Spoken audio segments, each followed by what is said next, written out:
$40,000 கொடுத்தோம் என்று சொல்லுகிறவர்கள் சேவ் நிமிஷா கமிட்டி, நான் அந்த பணத்தை எடுத்திருந்தா கோர்ட்டுக்கு போயிருக்க மாட்டாங்க.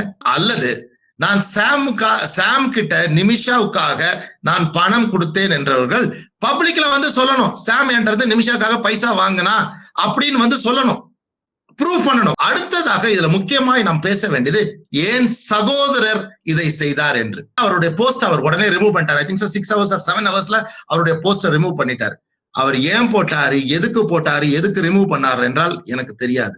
நான் யார்கிட்டையும் காசு கேட்கல, நான் யார்கிட்டையும் காசு வாங்கல, எனக்கு யாரும் காசு கொடுக்கவும் இல்லை. அந்த $40,000 வந்தது வந்து சேவ் நிமிஷா கமிட்டில இருந்து நம்ம இந்தியன் எம்பசி அப்பாயிண்டட் லாயருக்கு இந்தியா கவர்மெண்ட் மூலமா, வெளியுறவுத்துறை அமைச்சகத்துக்கு மூலமா வந்திருக்கும். அப்படி வந்த ஒரு காசை எப்படியோ நான் எடுத்து செலவு பண்ணியிருந்தா இந்தியன் எம்பசி என்னை பிடிச்சி ஜெயில போட்டிருக்காதுங்க.